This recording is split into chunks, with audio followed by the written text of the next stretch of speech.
Hello, hello, and welcome to class.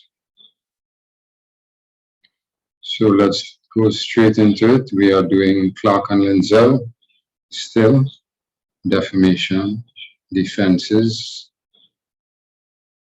subsection qualified privilege, and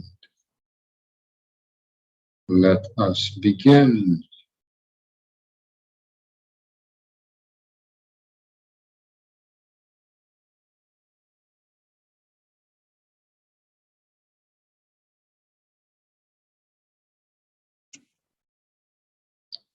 Okay,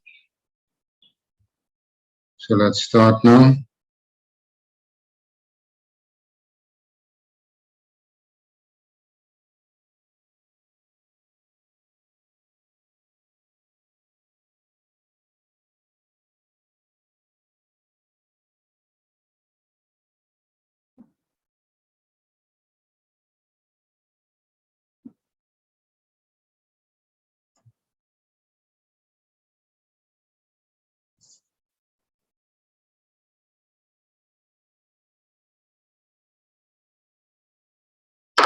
Clerk and Lindsell on Torts 20th ed.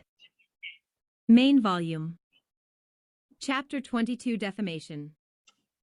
Section 6. Defenses. Subsection C. Qualified privilege. Subsection 2. Grounds of qualified privilege. Subsection 1. Duty and interest. Grounds of qualified privilege. 22 to 118. A privileged communication may be made in the discharge of a duty, legal, social, or moral 578, or in the pursuance of a right, or for both reasons. It may be in the interest of the person to whom it is addressed, or in the interest of the person making it, or in their common interest, or finally in the public interest. 579. Under which of these heads a particular case may fall it is not always easy to determine. Indeed, privilege may frequently be put upon more than one ground. 580. A few illustrations are here given without any pretense to an exhaustively accurate classification. The duty or interest must exist in fact. Privilege depends not upon the belief in the defendant's own mind as to his right or duty, but on whether he was right or mistaken in that belief. 581. It was formerly supposed that persons who, in seeking redress, had applied to the wrong tribunal were protected if their error was a natural and not unreasonable one. 582. But the authorities upon which this doctrine was based have been explained, and it is now clear that there is no protection to the person who wrongly assumes the facts which constitute a privileged occasion. 583. You cannot by making a mistake create the occasion for making the communication. 584. In Fraser Armstrong v. Haddo, 585. The Court of Appeal held that the defendant could not avail himself of the defense of qualified privilege in defending himself against an attack by the claimant, where he knew the attack was justified. In the Australian case of Sydney Proprietary v. Parker 586, it was held that a person whose character or conduct had been the subject of an attack in the media was entitled to answer that attack in the press, on radio, or on television. Statements made by him in that answer were held to be subject to qualified privilege, and that privilege also protected the proprietor of the newspaper or radio station where his statements were made. Interest of person to whom communication addressed. 22 to 119. The commonest form of privileged communication is that which is made in the interest of the person to whom it is addressed. Where a person is so situated that it becomes right in the interest of society that he should tell to a third person certain facts. 587. He is privileged in so doing. The facts must be important for the person in question to know. They must be for the guidance and regulation of his conduct. 588. If the communication cannot influence conduct, there is no privilege. Thus, where the agent of one side in a contested election wrote to the opposing agent after the close of the poll, accusing a certain voter of bribery, it was held that as the recipient of the letter had no jurisdiction to punish or to inquire into the alleged bribery, and was not invested with authority to institute proceedings in respect of it, and as any duty he might have had with reference to the election was entirely over at the time it reached him, he had no interest or authority in the matter, and there was no legal excuse for the publication. 589 The Page 95. Privilege will depend partly upon the nature of the communication, and partly upon the relation in which the parties stand to one another. Thus in Chapman v. Ellesmere 590 an inquiry was held by the stewards of the Jockey Club concerning the doping of a racehorse. The decision of the inquiry contained the statement that the claimant, who was the trainer of the horse, had been warned off, and this was published in the racing calendar, the Times, and to the news agencies. The Court of Appeal held that, there being no evidence of malice, the publication in the racing calendar was privileged on the ground of the duty of the stewards to communicate their decision to the racing public who had a corresponding interest in receiving it. The claimant had moreover by the terms of his license agreed that the racing calendar should be the means of the communication of such decisions. The publication to the news agencies and the Times was not privileged as the public at large had not an interest in the technical sense. It was a publication of matters which concerned a section of the public only. This case was considered in Friend v. Civil Aviation Authority. 591 The claimant had been dismissed by the defendants after a disciplinary hearing. On appeal, the Employment Appeal Tribunal had upheld the dismissal on the ground that, although the procedure was flawed, the claimant had contributed 100% to his dismissal. He sued the defendants for defamation, which he alleged was contained in the memoranda by senior employees of the CAA. He based his action on the republication of the matter in question to the EAT, but failed on the ground that he had consented to the material being used when he consented to the procedure in the CAA disciplinary proceedings. 592. See also Clift v. Slew BC, 2010, EWCA Civ 1171, 2011, 3 All ER 118, on the impact of Art. 8 of the European Convention. Okay, let's take a look at this again, because often this happens. The commonest form of privileged communication is that which is made in the interest of the person to whom it is addressed, where a person is so situated that it becomes the right in the interest of society that he should tell a third person certain facts. He is privileged in so doing. The facts must be important for the person in question to know. They must be for the guidance and regulation of his conduct. If the communication cannot influence conduct, there is no privilege. Thus, where the agent of one side in a contested election wrote to the opposing agent after the close of the poll accusing a certain voter of bribery, it was held that as the recipient of the letter had no jurisdiction to punish or to inquire into the alleged bribery and was not invested with authority to institute proceedings in respect of it, and any duty he might have had with reference to the election was entirely over. At the time it reached him, he had no interest or authority in the matter, and there was no legal excuse for the publication. So this is important for agents at polling stations. The privilege will depend partly upon the nature of the communication and partly upon the relation in which the parties stand to one another.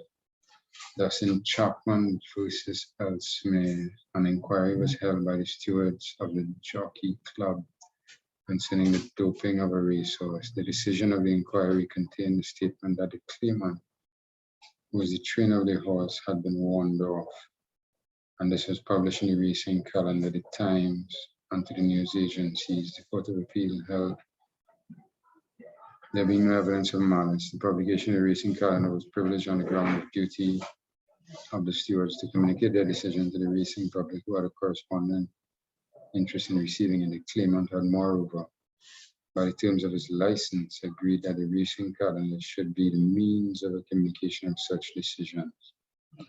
Publication to the news agencies and the Times is not privileged, as the public at large had not an interest in the technical sense. It was a publication of matters which concerned a section of the public only. This case was considered in Friend versus Civil Aviation Authority. Claimant had been dismissed by the defendants after disciplinary hearing. On appeal, the Employment Appeal Tribunal had upheld the dismissal on the ground that although the procedure was flawed, the claimant had contributed 100% to his dismissal. He sued the defendants for defamation, which he alleged was contained in the memorandum by senior employees of the CA. He based his action on the republication of the matter in question to the EAT, but failed on the ground that he had consented to the material being used when he consented to the procedure in the CAA disciplinary proceedings. Convention on Human Rights in Respect of Action. See also Clift v. SLU BC, 2010, EWCA Civ 1171, 2011, 3 All ER 118, on the impact of Art. 8 of the European Convention on Human Rights in Respect of Actions against Local Authorities. In that case, a local authority published the name of the claimant on a violent persons register.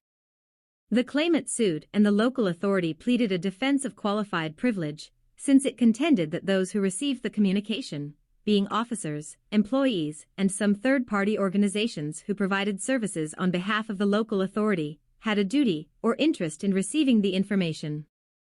The Court of Appeal agreed with the trial judge that the local authority lost the defense of qualified privilege because its disclosure of defamation. See also Clift v. SLU BC, 2010, EWCA Civ 1171, 2011, 3 All ER 118, on the impact of Art. 8 of the European Convention on Human Rights in Respect of Actions against Local Authorities. In that case, a local authority published the name of the claimant on a violent persons register. The claimant sued, and the local authority pleaded a defense of qualified privilege, since it contended that those who received the communication, being officers, employees, and some third-party organizations who provided services on behalf of the local authority, had a duty or interest in receiving the information. The Court of Appeal agreed with the trial judge that the local authority lost the defense of qualified privilege because its disclosure of defamatory information to certain departments was disproportionate and could not be justified under Art. 8. Accordingly, the defense of qualified privilege was not available. Ill-considered and indiscriminate disclosure of defamatory information was bound to be disproportionate. And the local authority should have verified the information and limited its disclosure to those that truly needed to know it or who were reasonably thought to be at risk from the individual.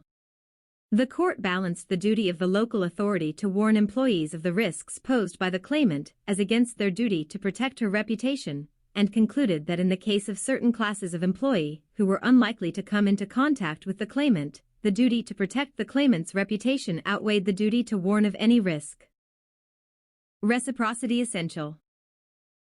22 to 120. There must not only be an interest in the recipient of the communication, but an interest or duty in the person making the communication to make the communication in question. Except in the case of communications based on common interest, the principle is that either there must be an interest in the recipient and a duty to communicate in the speaker, or an interest to be protected in the speaker and a duty to protect it in the recipient. 593. It may be, of course, that the interest of the person receiving the communication is of such a character as by its very nature to create a social duty in another under the circumstances to make the communication that he does in fact make. 594. Page 96.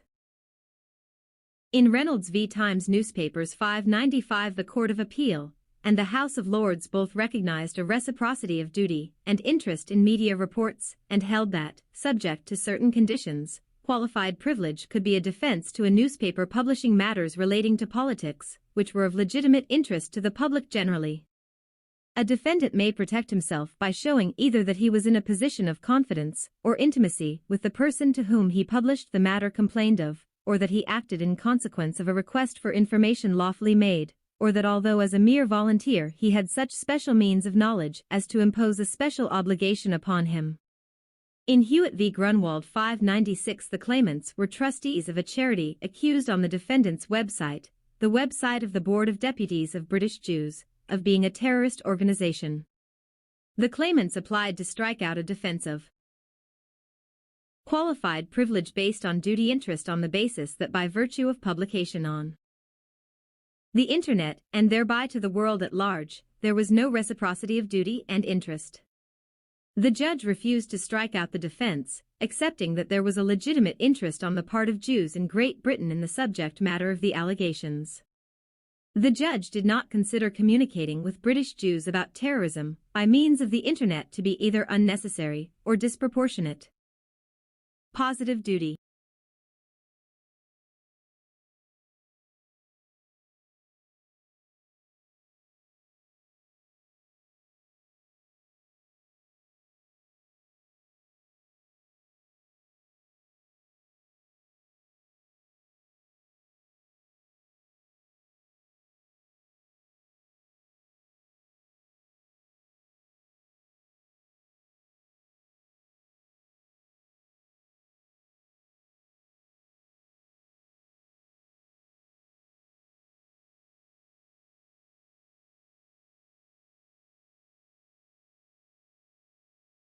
Duty.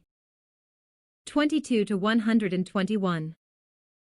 There are, of course, certain cases in which it is clearly a duty for one person to disclose all he knows to another.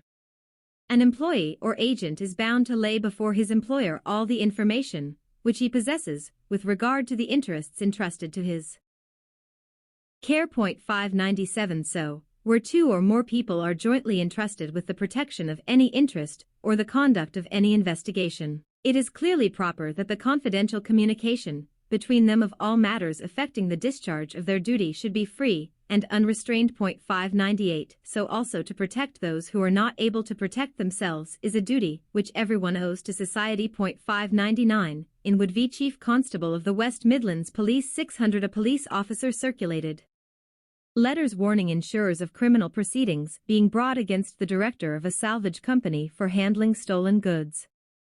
The Court of Appeal agreed with the trial judge that the police officer's general duties to detect and prevent crime entitled him to write these letters. Whilst the police had a job to do, any disclosure of information about an individual's arrest and charge could only be disclosed if there was a specific public interest. Justification. Ill-considered and indiscriminate disclosure would not be likely to measure up to that standard. Confidential relationship. 22 to 122. The doctrine of privilege arising out of a confidential relationship has been extended very widely beyond the ground of positive duty, and whenever one person stands on such a footing with another that he may reasonably and properly take upon himself to tender advice or information, he will be privileged in so doing. Thus, an employer may warn his servants against the character of a fellow employee. 601. A near relation of a woman may give his opinion of her suitor. 602. A solicitor may give warning to a client of any peril to his interests, though not professionally consulted. 603. The relationship of host and guest imposes upon the former a social and moral duty to inform the latter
ladder of suspicions which have fallen upon his employee. 604. A member of Parliament may publicly give political advice and information to his or her constituents, and may make representations on their behalf to the appropriate bodies in respect of complaints from them about public or professional services that they have received. 605. Similarly, a bishop may give ecclesiastical advice and information to his clergy, and if in so doing either, page 97, publishes defamatory matter, it will be prima facie privileged. 606. A ratepayer is entitled to lay facts reported to him before the local authority for investigation, even though the report constitutes a libel. 607. A member of the public may make a complaint about the conduct of a member of the bar to the Bar Council. 608. A similar privilege has been held to apply to a police surgeon, who in consequence of his incorrect diagnosis of the illness of a constable makes an unfounded charge about him to his superior officer. 609. A parochial clergyman, it would seem, is not in ordinary circumstances privileged in publishing to his parishioners at large matters defamatory of any individual, although the imputations are such as it might be his duty to tell the individual privately. 610. It has been held that a clergyman is privileged in conveying to the priest of a neighboring parish defamatory allegations made of a person the neighboring priest had invited to occupy his pulpit. 611. Further, where the defendant repeated to the rector of her parish a defamatory rumor she had heard about both him and his solicitor, the slander of the solicitor was privileged, since the charge against him was inseparable from that made against the rector. 612. Where persons have previously been brought into confidential relationship on a certain subject matter, later communications on the same topic are privileged. Thus, an employer who has given another a reference for an employee may afterwards correct and qualify his previous statements. 613. And a person who has employed someone with a reference, which he finds to be undeserved, is privileged in communicating his opinion to the former employer. 614. When once a confidential relationship is established between persons with regard to an inquiry of a private nature, whatever takes place between them relevant to the same subject, though at a time and place different from those at which the confidential relationship began, may be entitled to protection as well as what passed at the original interview, and it is a question for the jury whether any further conversation on the same subject, though apparently casual and voluntary, does not take place under the influence of the confidential relationship already established between them, and is therefore entitled to the same protection. 615. Statement in answer to reasonable request for information. 22 to 123. Any answer to a question which appears to be put for the guidance of the questioner's conduct in a matter of practical importance is privileged. Thus, if one trader makes inquiries of another with regard to the solvency of persons with whom he proposes to have dealings, the latter is protected in communicating the information which he possesses. 616. A like rule applies in cases where an association makes a communication to its members respecting the solvency of an individual, whether or not that communication be detrimental to the character of the person specified, provided the communication be made from the sense of duty. 617. Where, however, a trade protection society or mercantile agency supplies information as to the credit of traders for reward to anyone who chooses to subscribe to it, there is said to be no privilege. 618. The protection given to statements made from a bona fide sense of duty is not to be extended to communications made from motives of self-interest by persons who trade for profit in the characters of other people. 619. Where inquiries are being made with a view to the detection of a criminal offense, any answer honestly given affords no grounds for action, though it involves a direct charge of a crime or affects the character of a third person. 620. References by employers. 22 to 124.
Of this principle, the most familiar example is afforded by the protection which is page 98.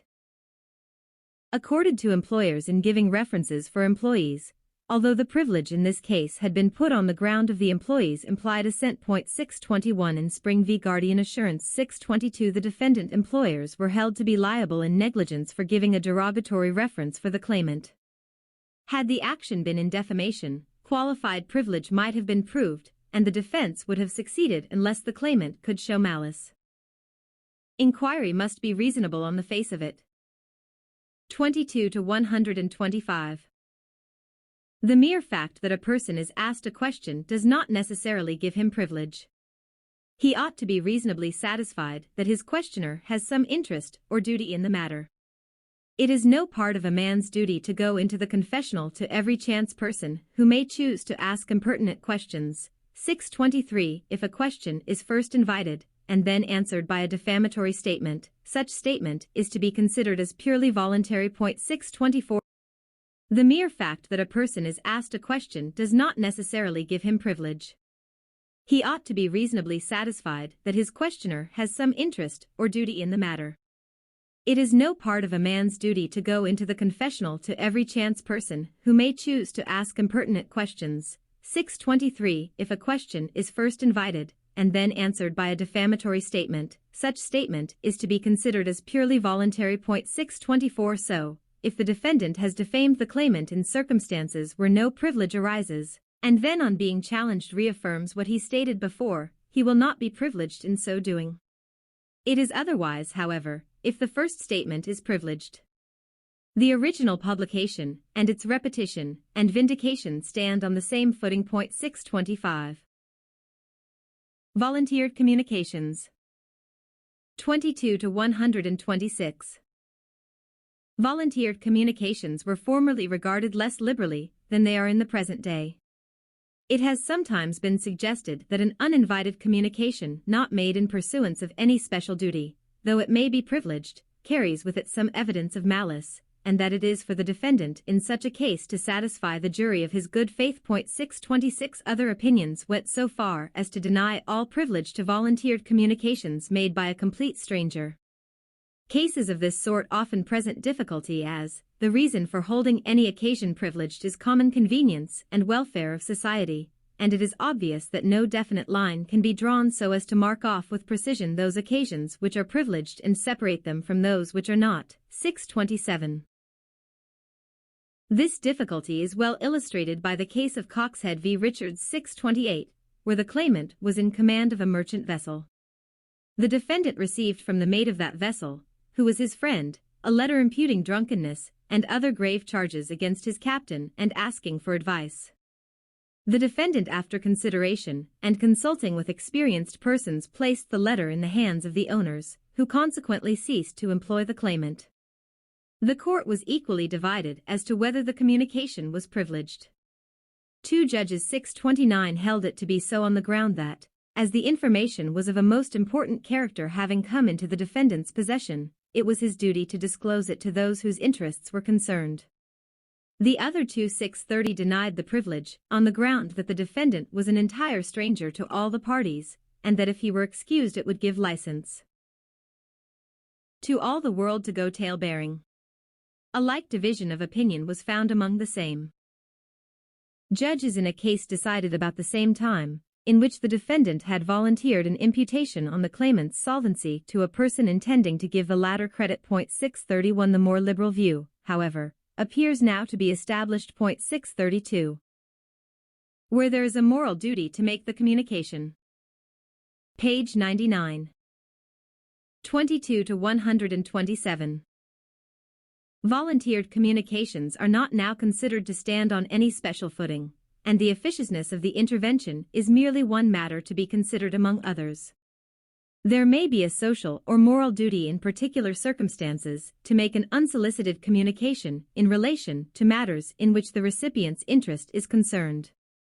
The guide suggested in Stewart v. Bell 633 is, Would the great mass of right-minded men in the position of the defendant have considered it their duty under the circumstances to make the communication? An employee or a friend may properly convey information or give advice which would be impertinent on the part of a stranger. The latter is only entitled to interfere when he has some special means of information on a matter of practical importance. Thus, where the defendant has reason to believe himself robbed by the claimant, he was held to be discharging a social duty in giving information to the claimant's employer. 634 in Stewart v. Bell 635. The claimant was a valet, and he and his master were staying with the defendant, who was a magistrate and mayor of Newcastle. The chief constable of Newcastle showed the defendant a letter which he had received from the Edinburgh police, stating that the claimant was suspected of having committed a theft. It was held that communication of that fact by the defendant to the claimant's master was upon a privileged occasion.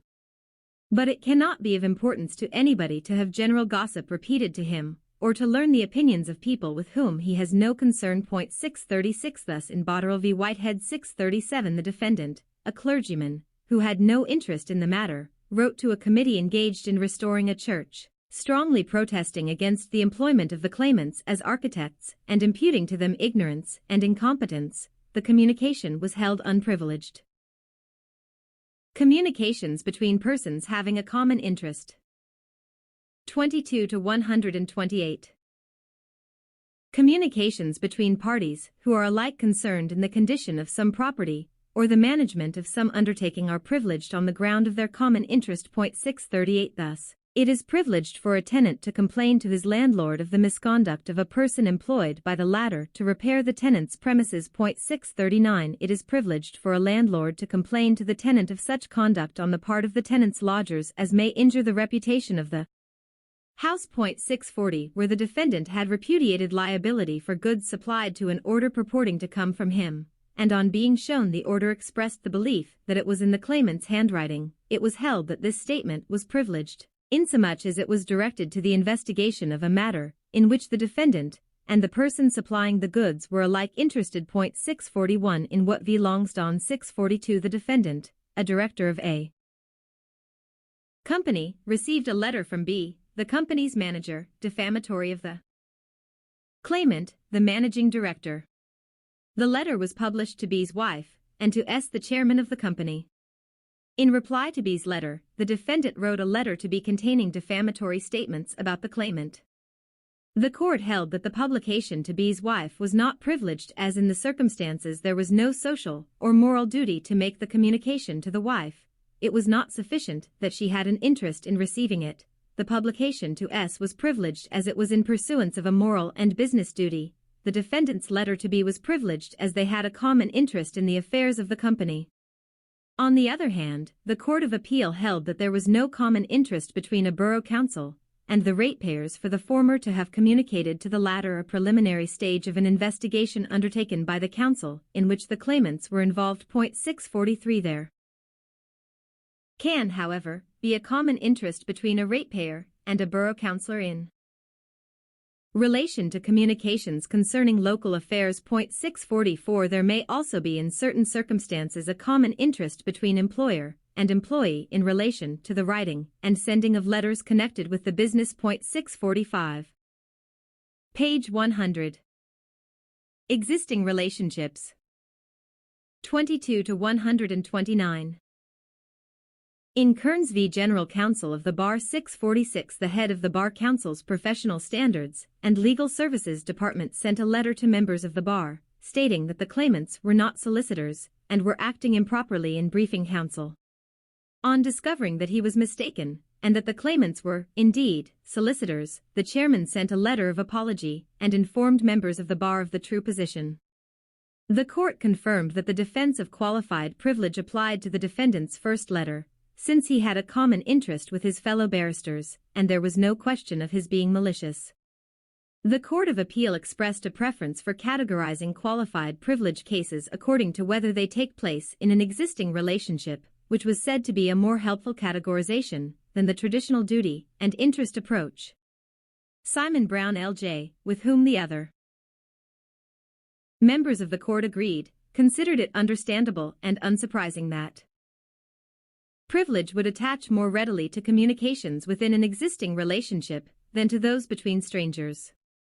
This approach has been followed in W. v. Westminster CC 647, a case concerning defamatory allegations made in a report published to various persons concerned with the welfare of a child, in the care of the Westminster Local Authority. The report was published to the head of the Local Authority Child Protection Unit, S.'s school nurse and head teacher, and S.'s mother. Tugendhat J., in finding that qualified privilege arose in these circumstances, and after quoting extensively from Kearns, described this as a case of an existing and established relationship, going back many years, between the mother's family and the Social Services Department of the Council. Interest must be direct. 22 to 130. The character and capacity of an employee is no doubt a matter of common interest to all who employ him. It is not, however, a privileged topic for discussion for those who have no direct responsibility in the matter. The mere fact that two people are both subscribers to a society, or both shareholders in a company, does not privilege them in communicating to one another defamatory matter with respect to their officials. 648. In ordinary cases, all complaints should be made to the directors or committee of other persons to whom the management of affairs is delegated. The intervention of the general body is confined to special occasions, and communications on such occasions are no doubt privileged if pertinent to the business in hand. The mass of members of societies and corporations usually meet for election purposes, and they are obviously entitled on such occasions to interchange information as to the qualifications of the candidates before them. 649. So, it would seem clear that everything passing at the meeting of town councils and other local governing bodies is privileged, if relevant, and honestly made for the purpose of assisting those present by means of free discussion in the better discharge of their common duty. 650. In Andrews v. Nottbauer 651, the magistrates for a borough had ordered the chief constable of the borough to prepare, for the purpose of facilitating the business of the general annual licensing meeting, a report stating the grounds of objections taken to the renewal of licenses and to issue copies to persons having business before the meeting. It was held that the publication of the report in pursuance of the orders of the magistrates was upon a privileged occasion. Interest of person making the communication. 22 to 131. Qualified privilege also attaches to communications which a person makes in his own. Page 101. Interest in defense either of his property or his character.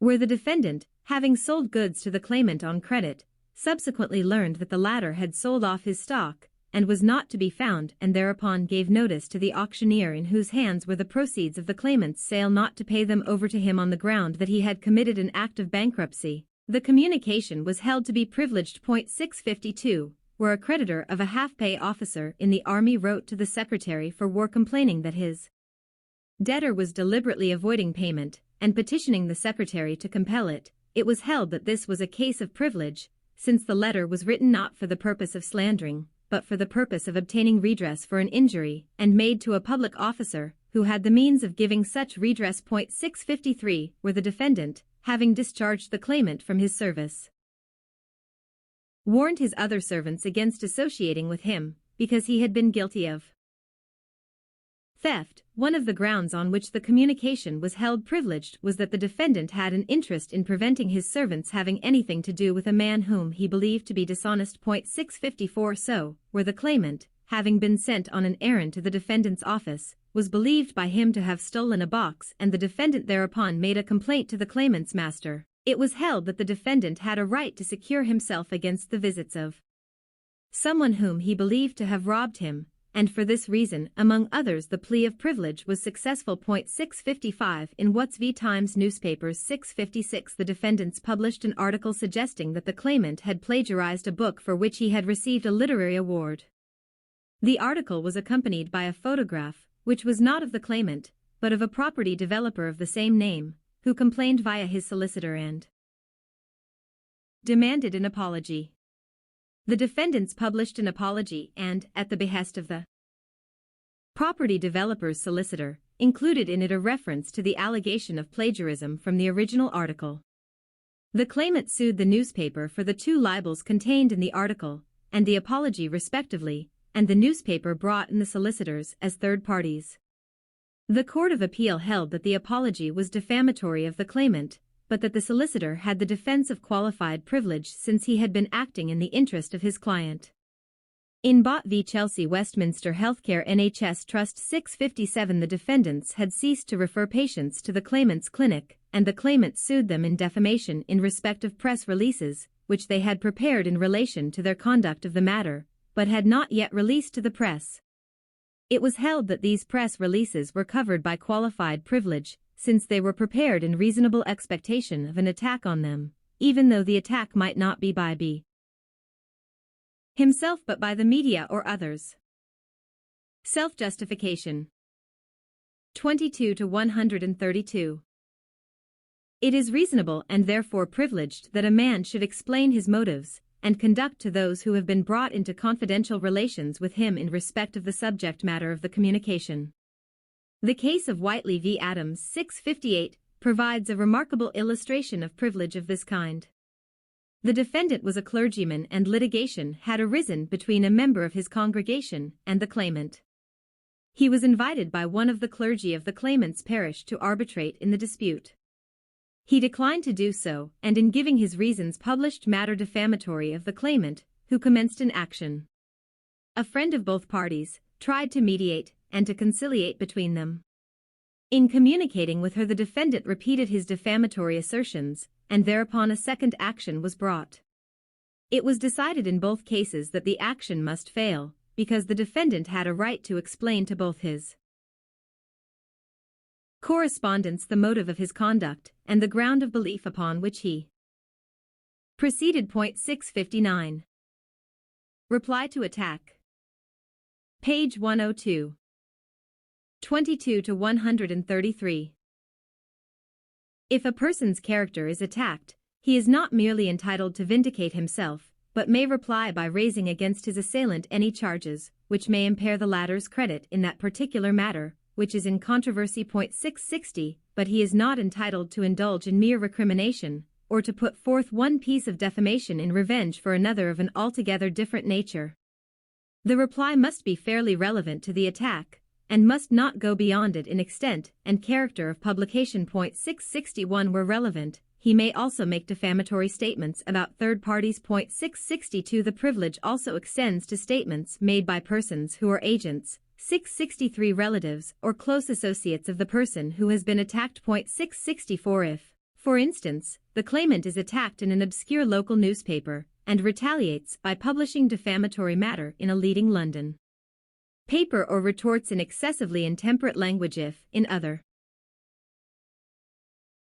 words, he exceeds the occasion, the privilege is lost. 665 it may sometimes be the case that a charge can only be repelled by shifting the blame onto the shoulders of someone else. Where the defendant, a tradesman, wrote to a customer who had complained of being charged with the price of goods not delivered, and laid the blame on the dishonesty of the claimant, who was a servant of the customer, the vindication was held to be privileged. 666 it would seem rather hard that a man, in order to protect his own character, should be allowed to impugn the character of another, possibly as innocent as himself. It has, however, been held in other cases that privilege is not lost by introducing the names of any persons which are reasonably required to make the communication clear and complete. Officials. 22 to 134. It is lawful in the public interest 668 to make charges and complaints against all public officials, but such communications ought to be addressed only to those who have power to punish the offender or otherwise to redress the grievance. 669 the right to make specific accusations to particular persons must not be confounded with the general right of the public to discuss and comment on public matters. Therefore, charges of misconduct against a poor law official are not to be broadcast through the press, though they might properly be laid before the appropriate local authority. 670 in Harrison v. Bush, 671 it was held to be privileged to make a charge of misconduct against a magistrate to the Home Secretary, although the matter lay more immediately within the province of the Lord Chancellor. 578, Stewart v. Bell, 1891, 2 QB 341 at 354, per Lopez L.J.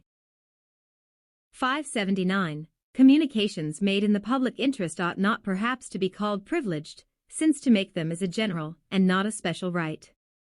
See Miravalli v. Carson, 1888, 20 QBD 275. Lord Goddard C.J. held in Lasky v. Newark Advertiser Co. Ltd., The Times, December 3, 1946, that it was to the public interest that heckling at a public meeting should be reported in the press. The distinction, however, is verbal rather than substantial. As to interest in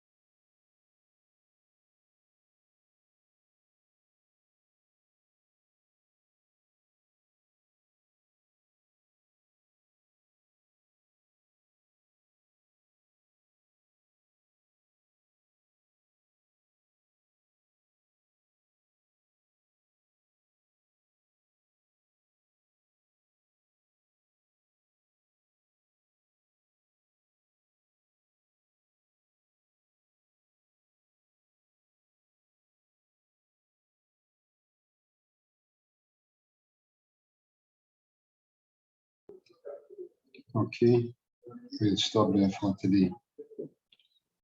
All right, we stopped at 22:134.